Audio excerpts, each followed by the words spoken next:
ההיריון אף פעם לא מסתיים. הוא מתחיל בשלב המאוד מוקדם של החיים, אבל הוא הולך איתנו לאורך כל החיים. כי מה שקיבלנו מהאימא בסביבה התוך-רחמית ישפיע עלינו לאורך כל החיים. היי, נעים מאוד, אני דוקטור גיא טווינה, רופא מומחה ליילוד וגינקולוגיה. ברוכות הבאות לפודקאסט שלי, Go to Guy. אני מזמין אתכן היום לשיחה מרתקת עם דוקטור ציפי פרנקל, פסיכיאטרית העוסקת בבריאות הנפש של נשים, והיום נשוחח על השלבים המוקדמים של החיים. כיצד הסביבה התוך-רחמית שבה חיינו ברחם ממנו יכולה להשפיע עלינו בגיל ההתבגרות, בזמן קבלת וסת, בשינויי מצב רוח, דיכאון, כאבים, בזמן הווסת לאחריו, ועד הצד השני של הריון ומשכב לידה. בואו, יהיה מעניין, בואו נתחיל. דוקטור ציפי פרנקל, איזה כיף שאת פה. תודה. במיוחד שאנחנו מכירים את זה 20 שנים אחורה. אם לא יותר. אם לא יותר. ברוכה הבאה. תודה. כמה מילים על עצמך. ציפי פרנקל, נשואה לעמית, רופא גם כן, רופא טיפול נמרץ. אימא ל3 בוגרים. מומחית בפסיכיאטריה של המבוגר. לימים טסתי לשנה לפלו בקנדה, לעסוק במה שנקרא פסיכיאטריה של הפריון. בעצם ליווי הריוני של נשים עם מחלות פסיכיאטריות. חזרנו אחרי שנה, לא ניתן היה להקים את הפרויקט הזה, לבית חולים היו דרישות אחרות. דובר על שנת 2011, גם לא הייתה מודעות. אחרי שנה הקמתי את המרפאה. זה התחיל מליווי של נשים עם דיכאון לאחר לידה, דיכאון בהיריון. מאז, מעולם המרפאה לא פורסמה, תמיד מלאה. נכון. בשירות הציבורי. נכון. לגמרי. ואני ממשיכה. 10 שנים ניהלתי את יחידת אשפוז יום בבית החולים. לאחרונה סיימתי. משנה קצת כיוון. תמיד לומדת. ואחד הלימודים האחרונים שעשיתי זה לימודי גיל המעבר. כן, הרגשתי שאני מתקרבת אליו, ואני צריכה לדעת עליו מה שאף אחד לא לימד אותי. אבל חשוב לומר, את באמת מהבודדים בארץ שעשו תת התמחות כזאת. מן מסלול, כן. באמת הסתכלות אחרת מכל ההקשר הזה של חיי האישה. נכון, אבל יש היום בארץ הרבה יותר נשים, יש גבר 1 או 2, שעוסקים בתחום הפסיכיאטריה של הפריון. זה ממש הפך לתחום שלומדים אותו ועוסקים בו, מבינים את החשיבות שלו, עד כדי שלאחרונה נכנסה השתלמות עמיתים, שעומדת להיכנס בתחום. זה דבר מאוד משמח. כן, תודעה עולה, משתפרת. הם מבינים שאישה זה לא גבר עם ציצי. נכון. זה שני יצורים שונים לגמרי. כמו שילד זה לא מבוגר קטן, המשפט המפגר הזה מבית ספר לרפואה. בדיוק. ואנחנו מחכימים. יש עוד הרבה לאן ללכת, אבל אנחנו מחכימים. יש כבר פתיחות יותר גדולה, תובנה שמדברים על דברים שונים, טיפולים שונים, תופעות לוואי שונות, עולם אחר. אז קודם כל אני שמח שמנהל את השיחה הזו איתך, גם בכובע של מה שאת מייצגת והידע שלך והכל. והרבה פעמים, דיברנו על זה לפני, אני מסתכל על חיי האישה כעל אפקט הפרפר. נכון, מתורת הכאוס, שפרפר שיעשה אוויר, קצת עם הכנפיים בצד אחד, ינער את העולם. ועל איך באמת 3 הפים מתחברים, גיל ההתבגרות, הפיוברטי, פרגננסי, הריון והפרימנופאוז, כל השלב אחרי זה לקראת גיל המעבר. ואנחנו רוצים לעשות איזה משהו קצת מיוחד, ולא רק סתם שאלות תשובות ואיזושהי סקירה, אלא לנסות לראות באמת אם יש איזשהו קו מחבר. וזה הגיע אליי מהמקום שהרבה עבודות בשנתיים האחרונות מדברות על הסביבה התוך-רחמית. אמא עם סכרת, לא רק מה זה עושה לה אחרי זה, מה קורה לו, הוא בא, שופך את צאצא, מבוגר, למחלות לב שלו, לנפש שלו, לכל, אז לא יכול להיות שבהקשר הזה גם אין קשר. ואני רוצה רגע שננסה לראות באמת אם יש קשר, ואם כן שנלך לאורכו ככה עד הסוף. יש קשר הדוק, הוא שזור כחוט השני לאורך כל חיי האישה. אני אפתח ואומר, אני אחלק את זה לכמה רמות. ראשית, אין ספק שאם עובר, נמצא ברחם של אימא, לחוצה, חרדתית, מפרישה הרבה מאוד קורטיזול, סופק את הקורטיזול שלה במהלך ההיריון. את יכולה רק, סליחה, לומר, כי לחוץ חרדתי, דיכאוני, זה כל המשתמשים לזה. רגע, רק לתת את ההגדרה הקלינית. כן, בהחלט. סליחה. קודם כל, לא, תודה שאתה אומר את זה. כל אחד היום אומר, אני בדיכאון, אני בחרדה, משתמשים בזה כמילים קטנות שלצערי הן הרבה יותר גדולות, ומי שלא היה שם לא באמת יודע מה זה אומר. להיות מאובחן בדיכאון זה אומר שיש תקופה שנמשכת 2 שבועות לפחות, שהבן אדם נמצא במצב של או עצב עמוק עם בכי או חוסר עניין בכמעט כל דבר, עם ירידה באנרגיה, עם פיגור פסיכומוטורי, עם פגיעה בשינה, שאגב יכול להיות לכאן או לכאן, זאת אומרת, או שנת יתר או לא לישון עוררות בכלל, יתר. אוקיי. אכילה, או לאכול המון או לא לאכול בכלל. וואו. זאת אומרת, יש אנשים שהצרכים הבסיסיים שלהם מצטמצמים, מחשבות אובדניות, מעשים אובדניים, זאת אומרת, דיכאון זאת מחלה קשה. זה לא חולף מהר, זה נמשך. אנשים לא מטופלים יכולים גם להיות 9 חודשים בדיכאון. וואו. אנשים מטופלים, לא תמיד אנחנו מוצאים את הפתרון עבורם. אני יכולה להחליף תרופה בתרופה ולהוסיף ולהעלות, ואנחנו באמת עושים מין משחק פרמקולוגי כזה, שמצד אחד אתה רוצה מינימום תרופות עם מינימום תופעות לוואי, מצד שני, לא עובד. אנחנו לא מצליחים. לא תמיד. ואז נכנס טיפול ב-ECT, שזה נזעי חשמל, טיפול בחשמל לאנשים בדיכאון, ונכנס טיפול בגריעה מוחית שאנחנו מנסים לעשות, Deep TMS לדיכאון. זאת אומרת, כל הזמן יש מחשבה, כי יש אחוז מאוד גבוה באוכלוסייה שמתמודד עם דיכאון אמיתי. כמה זה אחוז גבוה? או שזה underestimated וזה בערך? בוא נאמר ככה, זה משעשע קצת, אבל אנחנו מדברים על נשים. כן. בגיל הילדות, לבנים יש כמעט הבחנות, כמעט בכל דבר יותר מנשים. יותר אוקיי. אוטיזם, יותר הפרעות התנהגות, יותר, כמעט הכל. נכון. ברגע שנשים נכנסות לגיל ההתבגרות, מתהפך הכל, ויש להם גם הרבה יותר, פי 2 מגברים דיכאון. וואלה. כן, משהו בהורמונים, אנחנו מכירים את זה, הופך את התמונה שהן נכנסות לגיל ההתבגרות. נכון. חרדה, דיברנו דיכאון, בואו נדבר חרדה. חרדה מתחלקת, ואנשים גם לא כל כך מתייחסים לזה נכון, יש מחלת חרדה, ויש התקפי חרדה. אוקיי. יש אנשים שנמצאים דרוכים כל הזמן. יש מין מערבולת כזאת בבטן של חרדה, כמו שאני עושה עכשיו, מתקשים לבלוע, לפעמים מתקשים קצת לנשום, מאוד מתוחים. זה ביטוי פיזיולוגי. ביטוי פיזיולוגי עם לחץ דם גבוה, עם דופק גבוה, רואים ומרגישים, עם הזעה. התקפי חרדה, זה כבר ממש להגיע לפיק. זאת אומרת שאני בפיק, שאני מזיעה, דופק לי הלב, קשה לי לנשום, מתכווצים לי השרירים לפעמים, אני יכולה להתעוות ומתכווצים לי השרירים, זה יכול להימשך משהו כמו 20 דקות, לפעמים טיפה יותר, וזה יורד. ויש אנשים שככה החיים שלהם נראים. זה משפיע על החיים, זה מצמצם את החיים, אנשים לא יוצאים מהבית, אנשים מפתחים הימנעות. כי אם יצאתי לקניון עם הילדה שלי, והיה לי התקף חרדה בקניון, אז קודם כל כולם ראו אותי כמובן, כי אני מעניינת את כל העולם ואני במרכז העולם, ועכשיו אני כבר לא אצא לקניון, אולי זה יקרה לי עוד פעם. אז אחרי זה אני גם לא אצא למכולת, אולי זה יקרה לי במכולת, ואחר כך אני לא הולך ליום הורים של הילדים, ובעצם האנשים מתחילים להצטמצם לתוך הבית, ומפסידים את החיים שלהם. אז שמישהו אומר, אני בחרדה, צריך קצת ריספקט למחלות, כי המחלות מאוד קשות. אגב, חרדה היא המחלה הכי נפוצה, בין 6-7%, שלוקחת הרבה מאוד מכספי השירות הרפואי הציבורי והזמן של רופא משפחה. זה 6-7% מהאוכלוסייה, הבוגרת כן, או כלל האוכלוסייה? זה יכול לעלות פר אדם. ובנשים למשל? בנשים חרדה היא לא כמו דיכאון שהוא פי 2 מגברים, זה בערך אותו דבר, יושב על הסטטיסטיקה אותו דבר. פוביות למשל יותר, אבל... עכשיו, אז בואו נתחיל מזה שאישה, 15% מהנשים חוות דיכאון וחרדה בהיריון ואחרי לידה. נכון. אז אם אני עם חרדה ודיכאון בהיריון, ויש לי שטף של קורטיזול שנשטף לתוך העובר כל הזמן, אל תגידי שלא קרה שם שום דבר. מה קורה לו? הוא מתרגל לשטף קורטיזול ולרמת קורטיזול גבוהה. הוא נהיה בסטרס, הוא כל הזמן... הוא מעלה, מה זה? הוא לא מרגיש את הסטרס, אבל הדופק שלו עולה, התפקודים שלו משתנים, הזרימה בשליה משתנה. הוא אדרנרגי, הוא כל הזמן על התפקודים הגבוהים, המהירים, לחץ דם, דופק. נכון. אחר כך הוא יוצא החוצה, אין פתאום הזנת קורטיזול גבוהה. זה בשנייה נחתך, חשוב לומר, שליית תלק בשנייה. אז חלקם מגיבים מאוד קשה. חלקם תינוקות לא רגועים. זו גמילה? זה כמו תסמונת גמילה כזאת? מעניין שאתה אומר את זה ככה, כי אנחנו מסתכלים אחרת, מדברים על גמילה לאמהות שמטופלות תרופתית. זאת אומרת, נניח שזיהיתי את האמא בהיריון עם דיכאון וחרדה, התחלתי טיפול בנוגדי דיכאון, היא מתייצבת, המעבר בשליה קיים. נכון. אז נכון שתלוי בסוג התרופה, יש תרופות שהביד, היחס של מעבר בתוך השליה או בחלב, והם אחר כך משתנה, אבל זה בהחלט עובר. אז התינוק מקבל תרופה שבעצם חוסמת את היציאה של הסרוטונין מחלל הסינפטי, יש תחושה שיש יותר. זה נחתך ברגע, פתאום יש לו רק את הסרוטונין של עצמו. אז אף אחד לא אמר שיש לו בעיה בייצור של סרוטונין, אבל לרגע, מה שהיה קודם איננו. אז יש לנו לפעמים בין 48 ל-72 שעות שהתינוקות האלה באי שקט ולא ישנים ולא יונקים, מתקשים ביניקה, וממש עוברים גמילה. ואומרים את זה לאמהות מראש.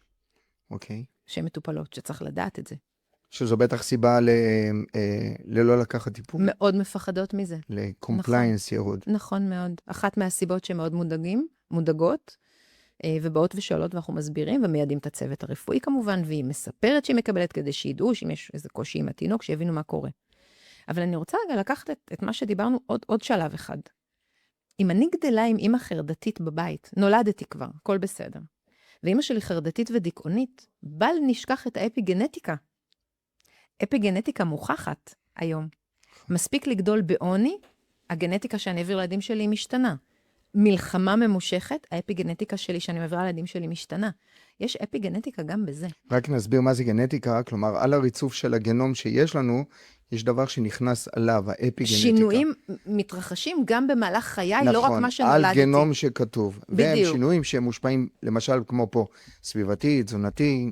זאת אומרת שיש לנו גם גנטיקה וגם סביבה. זה כבר nature ו-nurture, זאת אומרת שגם אמא שלי אולי מעבירה לי משהו גנטי לחרדה ודיכאון, אבל אם אני גם חובה אותה בבית, מעבר לאפיגנטיקה, רואה את זה, יש לי גם מודלינג, זאת אומרת שאני כבר מדבר על 3 רמות. אז אם אותו עובר, הוא נחשף לאותו האמא, שהייתה בחרדה ודיכאון בהיריון, הוא רוכש את זה, ואז הוא גדל איתה. נכון. עכשיו, קח דוגמה לאמא שהיא בדיכאון אחרי לידה. דיכאון וחרדה. אין לה טלוויזיה דולקת בבית, זה לא מעניין אותה. יש שקט. היא לא מדברת עם התינוק שלה, הוא בסלקל בשקט. אחר כך באים למכון להתפתחות הילד ואומרים, הילד לא מדבר, הוא לא מתקשר. ואז בודקים ואומרים... אין לו גירויים. אבל הוא לא אוטיסט, אין לו פגיעה על הרצף. משהו אחר קורה שם. או ילדים שהאימא מבינה מאוד מהר שהיא לא מסוגלת להעסיק אותם. טאבלט ביד. ילד מגיל כלום עם טאבלט ביד. מגיעים אליי לפעמים לקליניקה, מגיעות נשים, אני מבקשת תמיד לבוא עם התינוק. תינוק שוכב בעגלה, מחזיק בקבוק, מגיל 4 חודשים, מפריט את הדבר כזה. אין עוד דרך אחרת לאכול. הוא לא יחזיק את הבקבוק, לא יהיה בקבוק. אז קורים המון דברים בהרבה רבדים שחייבים לזהות אותם, כי יש לנו כאן בעצם את הדור הבא שמושפע, לא רק האמא עצמה, גם הדור הבא שלה מושפע. זה רובד אחד. גנטי, אפיגנטי, סביבתי והמודלינג גם. בדיוק. אחר כך אנחנו מתקדמים הלאה בחיים. אז אם מגיע עכשיו, אנחנו עם עוברית שנחשפה לאמא, וזהו, הגיע לגילי בגרות. יפה. מתחיל כל פלר שלה. הפלאש הזה של כל ההורמונים שמציפים אותה. נכון. בקפיצות ענק. חשוב לומר, אם המספרים לפני, לא משנה כרגע היחידות של אסטרדיול, הם בין 2 ל-4, 2 עד 4.5, הן קופצות פתאום למספרים של 50 עד 150, שזה סדרי גודל מטורפים, אם ניקח את זה ביחס ל-2. אז מה קורה לה עכשיו? אז קודם כל, הרבה בנות לא קורה להן יותר מדי. הן מתרגלות לימים האלה בחודש של לפני המחזור, או בימי המחזור עצמם. אבל, ואנחנו לא יודעים להגיד בדיוק אם יש התאמה, אני לא יודעת לומר כרגע אם יש התאמה מוחלטת, אבל אם יש רגישות הורמונלית בבנות האלה, אנחנו כבר נראה את זה. זה הבנות שסובלות מכאבי מחזור, הלא מתפקדות, שנשארות יומיים במיטה ולא הולכות לבית ספר לפעמים יותר, נהיות עצבניות, לא נעימות, לא מתקשרות, זאת אומרת שגיל הנעורים מגיע בצונמי בימים האלה. ואז זה נגמר, היא חוזרת להיות ילדה מקסימה, שהולכת לחברות ולצופים ולבית ספר וחברותית ולומדת. וכבר תחשוב איזה תחושה זה גליות כל הזמן. כל הזמן אני בגליות, יש נשים, ילדות שמפחדות מהמחזור. נכון. כבר מתפתח פחד. נכון, יש מניעה, יש הימנעות. הולך להיות לי כואב, נכון. הולך להיות לי קשה, אני לא אלך לבית ספר, וכבר מתחילה עוד פעם פעילות של הימנעות. אז אנחנו שוב במעגל מזין את עצמו. עכשיו, באמת הן סובלות. נכון. זה מאוד סובייקטיבי, נכון? יכול להיות שאני אעמיד 2 בנות, אחת תצרח על שמיים מכאבים, השנייה תהיה בשקט. זו בדיוק הרגישות הרצפטוריאלית. נכון. בדיוק. מי תקי ומי לא תקי בהיריון. אותו בול, דבר. בדיוק. אז, כן, סליחה. וזאת שרגישה, זאת שרגישה בגיל ההתבגרות, שאגב, אנחנו יודעים היום שהוא מגיע קודם. פעם זה היה קורה, נכון? 12, נכון. 13, היום אנחנו רואים את זה קודם, גם אין בשלות. אין את הבשלות להתמודד עם זה. וזה מלווה אותה לאורך השנים. לא תמיד מסבירים ומלמדים על זה, איפה הנורמה, מתי זה חריג. משככי כאבים, משככי כאבים, משככי כאבים. זה בסדר, כולנו עברנו מחזור. את המילה הזו, מחזור. כן. אני לא אגיד לך איזה מילים לובסת. יותר גרועות קיימות, שסבתא שלי הייתה אומרת, אני אוותר על זה כאן, לא נחשוף את כולם למילים האלה. מלווה אותן כל הזמן. ואחר כך מגיעים לגיל שהיא כבר מתחילה לדבר על פריון, נכון? או בוא ניקח את זה, סליחה, חוזרת אחורה. עושה rewind. מפתחת PMS. בואי נגדיר רק מה זה, למי שלא מכירה. PMS זה pre-menstrual syndrome. זה קורה להרבה מאוד נשים. אני קצת עצבנית, יש לי נפיחות בכל מיני מקומות, פתאום בעלי נושם, זה מפריע לי. עצם נשימותיו מפריעות לי. כל דבר, אני מאוד רגישה, כל דבר פוגע בי, אני גם רגישה גופנית. זה עוד הרמה הקלה. יש נשים שמפתחות PMDD, שזה pre-menstrual dysphoria disorder, ואז אנחנו מדברים ממש על מספר ימים לפני הווסת, שנשים בדיכאון מלא פר הגדרה. תחשוב איך נראים חיים של כזאת אישה. 3 שבועות אני בסדר, שבוע אני סמרטוט, לא סמרטוט פיזית, אני מדוכאת, אני עונה לקריטריונים של דיכאון. אני לא יכולה לעבוד. מי ייקח אותי לעבוד? זה הכל, זה כל ההשלכות, לא רק סוציאליות, בדיוק. מי ייקח אותי לעבוד? עבודה תפקודית, הכל. הילדים שלי, אמא עוד פעם, ככה. עכשיו, פה לפחות אני חייבת להגיד שגילינו משהו מדהים. אפשר לטפל בנוגדי דיכאון רק בימים האלה של החודש. ואנחנו מעדיפים נוגדי דיכאון שהם ארוכי טווח. כי אז אני מכסה אותה להרבה שעות ביום. אני מתחילה עם אנשים אלה בערך בין 10 ל8 ימים לפני הווסת את הטיפול, ומפסיקות ברגע שהן מקבלות הווסת. ובעצם נוטלות טיפול רק שליש מהחודש, וזה עובד נהדר. זה כמו הגישה לתת אסטרדיול, את האסטרוגן העיקרי, בדיוק בתקופה הזו. כי הירידה שלו היא אחת מהסיבות העיקריות לזה. אז לתת בדיוק בשבוע הזה, לתת לה עוד אסטרדיול. אז אתה רואה, אנחנו צריכים להחזיק ידיים ביחד. זה צריך להיות טיפול משולב. היא צריכה לשתף גם את הרופא שלה, הרופא משפחה שלה, שיכוון אותה לרופא מתאים, וגם את הגינקולוג שלה. ובעצם אפשר לעזור בטיפול חלקי. עכשיו, אני אגיד שאם יש מישהי שהיא בדיכאון כבר מקודם, ומקבלת תרופות, ויש לה גם PMDD על הדיסטימיה, שזה מין, דיסטימיה לאנשים שהם תמיד, אם יש לי טווח מצב רוח, הם תמיד בטווח הנמוך יותר. יותר קל להם לרדת לדיכאון. אז אם היא גם ככה מקבלת טיפול נוגד דיכאון, אז אני אוסיף לה טיפה במינון בימים האלה. וזה עובד מדהים. זה עובד כמו קסם. זאת דוגמה. אבל אותן בנות בדרך כלל עם המחזורים הקשים, הן אלה שההורמונים שלהם ישתוללו ויגיעו כנראה ל-PMS, ואפילו ל-PMS זה די שכיח, אבל ל-PMDD. אז זה יכול לקרות לכל אחת, בלי נכון. קשר למצב של האמא בהיריון. נכון. אבל אם האמא כבר יש ריגוש בהיריון של חרדה, סטרס, קורטיזול, כל הורמוני הסטרס, ועובר לעובר, העוברית הזו מועדת יותר? יש סיכוי, בספרות אפשר לראות הרבה עבודות שיש מועדות לכך. להגיד שיש מספיק מחקר, אני לא אגיד לך. כי זה גם, זה observational, זה הסתכלותי, אין פה נכון. ערכים מוחלטים. נכון. אבל ככל שנשים יותר פונות ומתלוננות היום, ונאסף מידע, אבל אנחנו רואים, הן מספרות את זה. היום כן. אמא שלי הייתה ככה, קיבלתי אותה רק בגיל 70 בחזרה, אחרי שהיא טיפה התאזנה והכל. אנחנו רואים את זה, הן אומרות את זה. היום כן. אני יכולה להגיד, אמא שלי הייתה פייטרית, אמא שלי נפטרה לפני 2 אמא שלי הייתה פייטרית, היו לה מחזורים, אני יכולה להגיד לך היום, כאישה מבוגרת, קשים בטירוף. היא לא הייתה מוותרת לעצמה. הייתה מבשלת בישיבה על כיסא גבוה, ליד השיש. כי היא לא יכלה לעמוד על, היה לה שם כלי דם ברגל. מי הסתכל על זה בתור ילדה? ראיתי את אמא שלי יושבת. היום בדיעבד אני יכולה להגיד את זה. היא לא ויתרה, כי היו לה 4 ילדים. מאוד קל להיכנע לכאבים, זה עניין גם של אופי, תמיד יש פה גם אישיות, כן. מבנה אישיות. אבל אין ספק שיש, סליחה, משהו ששזור הורמונלית. זה מתחיל, כמו שאמרנו, בעוברות וגיל ההתבגרות וכו'. עכשיו אני אגיד עוד דבר. סליחה זה משהו שאני מרגישה שזה שליחות שלי. בית ספר לא יכול ללמד הכל, נכון? בית ספר אבל נותן שיעורים בחינוך מיני.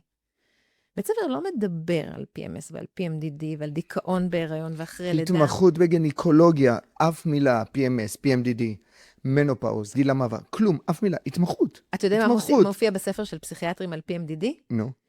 עמודה. וואו. בעמוד 300 ומתוך 1,000. בספר הכללי של... חשוב לציין שיש הרבה שמסתובבות עם זה, והן לא יודעות בכלל שזו הכותרת שלה. נכון. הן מבחינתה, אני עצובה, אני עצבנית. זו הכותרת שלה. אין מבחינתן הבדיחה שהגברים לועגים לנשים שמקבלות מחזור. אתה הולכת לקבל מחזור, בגלל זה את ככה. אין הופכות להיות הבדיחה שאנחנו כל כך שונאות שאומרים לנו.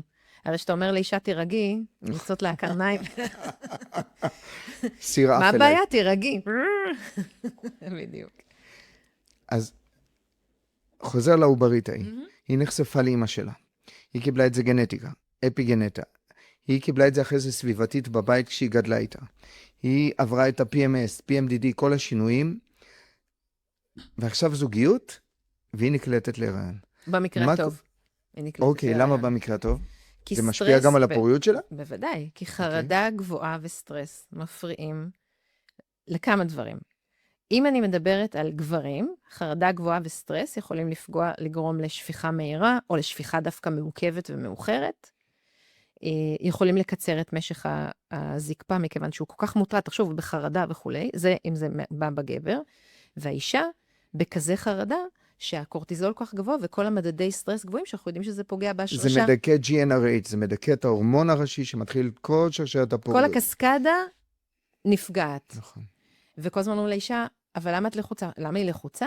כי שוב חודש לא מצליח, והחברות שלה כבר בהיריון, וסבתא שלה שואלת, ואמא שלה לא מבינה איך לך לא מצליח לי, יש 5 ילדים, ומתחיל משהו שהוא גם נפשי, והסטרס רק עולה.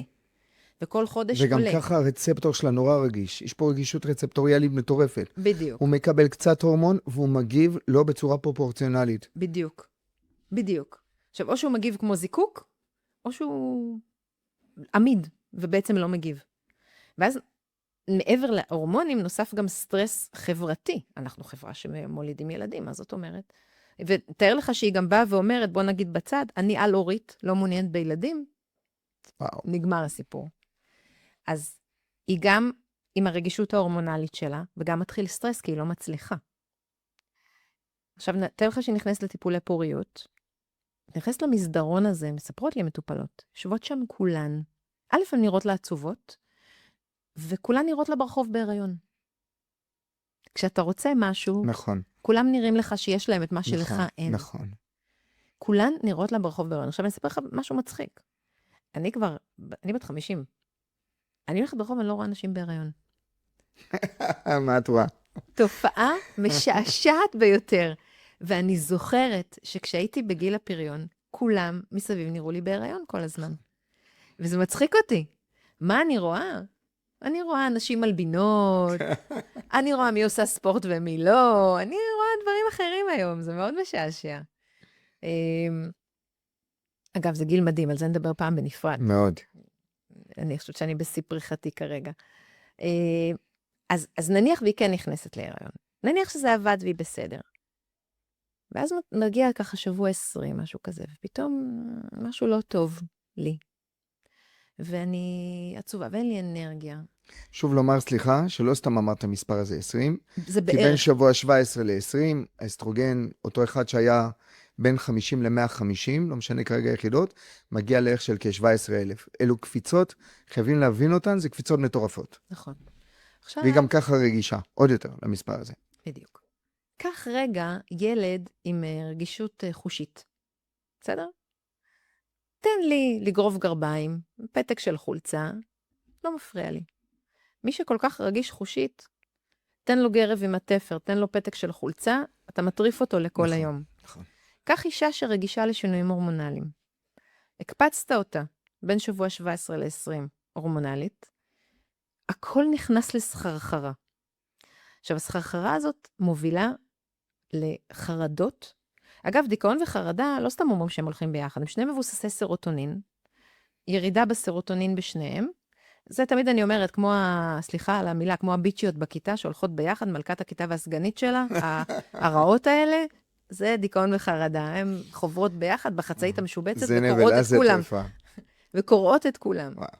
עכשיו, מגיעה, בסך הכל ההיריון היה סביר, עברתי את הבחילות, עד שכבר מגיע שבוע ככה 16, אני אומרת, די, כבר אין לי בחילות, אני בטוב, הופ.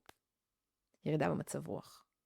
ואז אני אומרת, מה זה? שזה שלב שהיא יודעת שהיא אמורה להשתפר דרך אגב. בול. כי אומרים לה, תעברי את 14-16, וואה, תפרחי. את תהיי בסייך.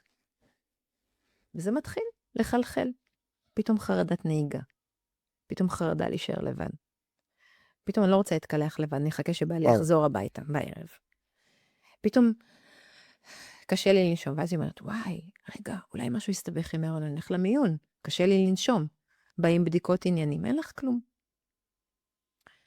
ומה שהכי מעליב אותן, ואני משתמשת במילה מעליב, תלכי לפסיכיאטר. רואים פעם ראשונה, פעם שנייה, אין לך כלום, אולי תלכי לפסיכיאטר. עכשיו, אני אגיד לך שכשהלכתי ללמוד רפואה, ובאתי וסיפרתי שאני רוצה להתמחות בפסיכיאטר, סבתא שלי אמרה לי, אז למה הלכת ללמוד רפואה? מי יבוא אלייך? אני חושבת שהיא אפילו המציאה לתקופה מסוימת שאני גניקולוגית, ככה סיפרה לאנשים הקרובים. לא, קשה עם שזה זה. הסבתא העיראקית שלי, הייתה, סליחה, בשוק. שאני שמה? לא הולך להיות כירורג. מה הלכת להיות גניקולוג? מה יש לך לחפש? כן, אז מתחיל איזשהו מעגל פנימי שאומר, רגע, למה אני עצובה? רציתי את ההיריון הזה. ניסינו מלא זמן, או לא ניסינו מלא זמן, ניסינו ורצינו. משהו בי לא בסדר. למה כולם נראות שמחות? למה כולם נראות יפות? פורחות בהיריון, לובשות בגדים מגניבים, נוסעות לתל אביב לקנות בגדי הריון, מצטלמות באינסטגרם, היום הרי האינסטגרם והפייסבוק, כולן הכי יפות, הכי טובות, הכי פוטושופ. קייט מידלטון, יוצאת מחדר לידה, מידה 36, כאילו לא הייתה בהיריון בכלל. והאישה הולכת וצונחת. והדיכאון נראה עכשיו, מה מדהים? אני, כשמגיעות נשים עם דיכאון בהיריון ואחרי לידה, אני מזהה אותן מקצה המסדרון, אני לא צריכות להגיד שהם באו אליי. אני רואה את זה. אני רואה את הלבוש שלא תמיד תואם, שלא הולם גם את הגודל, כבר עלית במשקל לא תמיד מתאים, כי אין את האנרגיה ללכת לקנות. אני רואה את ההזנחה של דברים שהיא קודם כן הייתה דואגת להן. יש הימנעות? הימנעות? הימנעות ממה? מהכל. מכל מיני מסוציאליזציה, מלהיפגש עם אנשים וחברים. בוודאי, אני רוצה לקריטריונים של דיכאון. בתוך הבית, עם הבן זוג. הסתגרות בחדר, וואו. לא להיות עם הילדים. עכשיו בוא ניקח את המצב הנוכחי, אבא במילואים ואמא עם דיכאון בהיריון, יש עוד ילדים בבית, נפתח משהו מאוד גדול, לא לכולן יש מערכת תמיכה. נכון. חברות, סבתא, שכנות, נכון. לא לכולן יש את זה. שזה אגב אחד הקסמים של באר שבע, קצת משפחתיות כזאת שהיא מאוד מרגשת לעתים. ולא מבינה מה קורה עכשיו, הן מגיעות, לא מגיעות מיד, מגיעות באיחור. א', להגיע עם תור לפסיכיאטר, לוקח הרבה זמן. מתחילות מרופא משפחה. לא תמיד יש הבנה למה קורה. וזה אחת השליחויות שלי, אני מלמדת גם רופאי משפחה. אלה השבועות, זה יכול לקרות גם באישה בריאה לחלוטין, שלא היה לה דיכאון קודם, הייתה בטוב כל הזמן, פתאום זה מתחיל. עכשיו, תראה את ההשלכות של המחשבות. היא לא מקננת בבית, היא לא מתכוננת להיריון, היא לא עושה את התהליך פה, לא רק בבית, הכינון הוא הרי פסיכולוגי גם. נכון. אין מגע עם הבן זוג. היא נרתעת, או לא מתעניינת, או כל דבר כזה. אז גם יש ריחוק. אז גם בן אדם שאמור הכי לתמוך בה, לא תמיד מבין את הריחוק הזה. אבל הוא שמע מחברים שלו שבהיריון, נשים מאוד, עם דחף מיני מאוד גבוה דווקא, למה דווקא אשתו לא? את זורקת פה משהו, סליחה, נורא מטלטל, כי אנשים רגילים לטייטל דיכאון לאחר לידה. אז היום את זה מדברת נקרא בכלל בהיריון. דיכאון בהיריון ולאחר לידה. זה המונח מקצועי. כן. זה היה פעם נקרא פוסט-פרטום, והיום אנחנו קוראים לזה דיכאון בהיריון לאחר לידה. וחלק נכבד מגיעות, כמו שאמרתי, בהיריון. וחלקן, ההיריון היה מצוין. וברגע שהילד יוצא, עובר קצת זמן, בתחילה זה נראה כמו בלוז, מה שנקרא בייבי בלוז, שזה מאפיין 80% נשבוזה. 80% מהילדות, גם אני אחרי הלידה שהייתי בחדר עם עוד נשים, והיא הרעישה לי בלילה, וזה בא הבן דוד שלה, וזה עם הבלונים, גם אני הייתי בבאסה ועצבנית, ותנו לי לישון, תעזבו אותי בשקט. אבל זה משהו שהוא 80% מהאנשים, וזה לייט. כשאנחנו מדברים על דיכאון, ממש אמיתי לאחר לידה, אנחנו מדברים על קריטריונים מלאים של דיכאון. חוסר אנרגיה או חוסר מוטיבציה, חוסר עניין. אין עניין בילד, אין עניין, אין אהבה. זאת אומרת, אני בכלל לא מרגישה עליו שום דבר, אני מרגישה כאילו שמו לי ילד בבייביסיטר, זה לא מרגישה איזה חיבור לילד. חלקן לא מאוד מפוחדות, כי הן לא מצליחות לזהות את הצרכים של הילד. וואו. אז הן עושות לפעמים אוברפידינג, לפעמים הן מרוב חרדה, מהירות את הילד כל הזמן לראות שהוא נושם. שזה אגב, אני לוקחת רגע צעד, מעבר לדיכאון וחרדה, בקצה הסקאלה של חרדה יושב ה-OCD אחרי לידה, שזה הבחנה קשה בפני עצמה, אבל גם את זה קיים. וכל הזמן אני אומרת, אבל מה לא בסדר איתי? עכשיו, לצערי, נשים אחרי לידה לפעמים מגיעות אליי אחרי 4 חודשים, 5 חודשים. לקח המון זמן. בטיפת חלב ממלאים שאלון בורו. נכון. זה שאלון טוב. זה שאלון שמייצג את השבועיים האחרונים. הוא שואל גם על תפקוד ועל מצב רוח ועל מחשבות אובדניות, אבל חלקן לא אומרות את האמת, כי הן לא רוצות שהבעל או חמותן ידעו מזה. מי שאומרת את האמת, מהר מאוד יפנו אותה, יתנו לה הפניה ביד, והיא איכשהו תגיע לפסיכיאטר. אני חייבת לומר שבמרפאה אצלי, אני מאוד משתדלת, אם מגיעה הפניה של אישה בהיריון או אחרי לידה, ממש להכניס אותה, לא משנה איך בתוך הלוז, אני אכניס אותה כדי לראות, כי הם מטרידים אותי, הן מטרידות אותי, אני רוצה לתפוס את זה מהר, גם בגלל המחיר על התינוק, על הטיפול יש אחוז שזה עובר לפסיכוזה. בין 1-2%, זה המון אצלנו, יכול 1 עד להגיע 2%. להיות פסיכוזה, לא בהכרח לצאת מדיכאון, גם יכול לצאת כפסיכוזה בפני עצמה, אוקיי. אבל גם יכול להיות דיכאון פסיכוטי, נכון. ואז ראינו, שמענו סיפורים קשים. סיפורים שהגיעו לנו לאשפוזים, למחלקות סגורות, סיפורים של המתה של התינוק, מכל מיני סיבות, ממחשבות. היה סיפור מאוד מפורסם באשדוד, אמא נכון. חשבה שהתינוק הוא נכון, משיח, צריך נכון. להטביל אותו, מאוד מאוד קשה. זה מגיע 1-2%, ואז זה מצריך אשפוז. מלא. שזה גם דבר שנורא כואב לנו כאן שצוות לעשות, לקחת אימא עם תינוק בן יומו ולהפריד ביניהם כדי לאשפז אותה ולטפל בה, אבל ברור לנו שצריכים לשמור גם עליה וגם עליו. חלק מהטיפול הוא הפרדה? בפסיכוזה מסכנת כן. בשאר המצבים היינו מאוד רוצים שלא, ויש היום טיפולי יום אם תינוק, רק במרכז הארץ. כן, כרגע זה לא קיים בדרום. זה מצריך משאבים מאוד גדולים לעשות טיפול יום אם תינוק, כי זה אומר שהתינוק צריך להיות עם אמא, וצריך להיות שם השגחה כל הזמן. מסגרת להעסיק אותם בטח. בוודאי. אז עושים, במרכז יש מסגרות שהן בעיקרון הן ארציות, אבל ברור לך שלא קל גם להיכנס לשם. ומה זה ארציות? אם אני בטיפול יום ומישהו צריך להיות עם הילד, זה אומר שמישהו צריך לבוא במקביל שאני בטיפול יום כדי להיות עם התינוק בשעות שאני בטיפולים פרטניים, או לקחת אותי ולהחזיר אותי. זה הופך להיות מורכב למי שגר בפריפריה. אוקיי. אז אם רגע אני מסכם את הפרק הזה לקראת החלק השני שלנו, שזה נמשיך איתו לכיוון גיל המעבר, אפשר לעשות משהו. כלומר, אין שליטה לעוברית ברחם על מה שהיא מקבלת. אלא אם כן, איתרנו באמת את האמא וקיבלה טיפול והיה לה צוות והכל. אבל אנחנו כצוות, לא רק רופאים, כולם, אם מזהים אותה לאורך הילדות, לא, יש לנו משהו להתערב, לשנות את זה, לנסות להשפיע על מהלך, שהיא לא תגיע למקומות האלה. אני אגיד, שאלה מצוינת. קודם כל אני אומר שאם אמא תהיה מיוצבת בהיריון, עזרנו גם לה וגם לתינוק. אוקיי. כי זה אומר שההיריון הזה יהיה במעקב יותר טוב, כי ידוע שאימהות בדיכאון עושות פחות את המעקב המוסדר, יהיה רמת קורטיזול, תרד רמת הקורטיזול, ובעצם העובר יחווה פחות את הסטרס שהאימא חובה, גם אם זה עם תרופות. גם אם זה עם תרופות. כשהייתי בקנדה, מורי ורבי, פרופסור גידי קורן, ישבנו שם הייתי יושבת עם מטופלות ומייעצת לטיפול, ולימים הוא אפילו כתב על זה ספר, בייבי פרוזק נדמה לי קוראים לו, על איך זה עוזר לתינוק שאימא שלו בהיריון מקבלת טיפול, ומשתפרת תוך כדי ההיריון, ואיך זה משפיע על ההיריון שלו. עכשיו, אם אני מזהה בחורה שמגיל צעיר יש PMDD, היא צריכה לדעת שההורמונים שלה מועדים לפורענות, לא כדי להפחיד אותה, אבל להגיד לה, בואי תהיה ערנית. תבקשי מבעלך להיות ערני, מאמא שלך. תראי, אם את מרגישה שקורה לך שינוי בהיריון, תהיי ערנית, תדעי את זה. איזה יופי, אם היינו יודעים, גם אנחנו כצוות, והיינו יכולים לעשות הדרכה לפני. חד משמעית. אבל אמרנו קודם, בבית ספר לא מדברים, ואז אמרתי לעצמי, אולי בצבא ידברו על זה, אבל גם בצבא לא מדברים, אז אין לה בעצם איפה לדעת את זה, אלא אם היא מחפשת ומאזינה לפודקאסטים, או שזה מעניין אותה. עכשיו, רובם נרתעים מבריאות הנפש, רוב האוכלוסייה נרתעת מבריאות הנפש. אז הם לא יקשיבו לדברים האלה, דיכאון אחרי לידה. מה, איך זה קשור אליי? למה אני צריכה לשמוע על דיכאון אחרי לידה? זה רחוק ממני. אז אין חשיפה בכלל. ואז הן נורא מופתעות, ונורא נורא קשה, והן מתביישות. אחר כך, בוא נאמר שצלחנו את זה. היא כבר בקבוצת סיכון לדיכאון בהריונות הבאים. אז חלקן מפתחות סוג של טוקופוביה, שזה פחד מהיריון. חלקן מצמצמות את מספר הילדים. בגלל זה.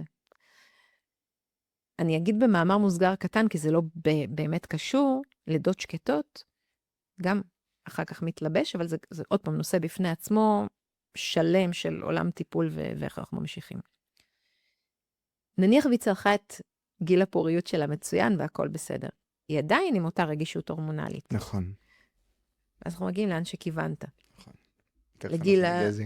המעבר הנפלא. ופתאום אני חושב על זה, ואסגור מזה את הפרק, תוך כדי שאת מדברת, שאנחנו עושים נזק. כי בעיניי, שוב, שמירת הריון, מי שצריכה, אין אפס. אבל שמירת הריון זה נזק. אני עוטף אותה אני מתעבת בכל שמירת הגורמי הריון. סיכון, לכל מה שתיארת. אני מתעבת את המושג הזה. ואני אומר להן סליחה, גם, אני מתנצלת. תהיו ניידות, תזוזו, תלכו. כי אנחנו יודעים שזה עובר קטן יותר, ויותר דיכאון, לידה, אחרי לידה, יותר לידות מוקדמות, יותר... שמירת הריון, כל הריון מורכב. אלא אם כן באמת צריך את זה, וגם אותו.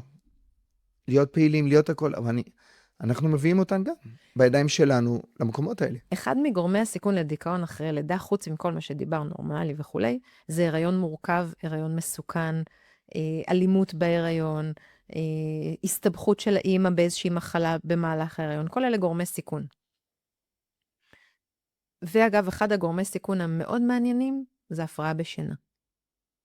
נשים הפרעה בשינה, או נשים שלא ישנות מספיק, זה אחד מגורמי סיכון לדיכאון אחרי לידה, אחד הקלאסים. כמו כל מחלת בריאות בערך. כמעט. זה הדלק שלנו. נכון. זה, כמו שאני תמיד אומרת, שינה זה לא פריבילגיה. ברח לי איפה הייתי? הנה, אני בגיל המעבר. בריינפוג. לא, אין לי. יצאתי מהזון. רגע, מה רציתי להגיד? וואי, בוא נמשיך, יחזור לי. אז תודה. בשמחה. אנחנו ממשיכים לפרק השני, גיל המעבר. אוקיי. אחלה גיל. תכף נתראה.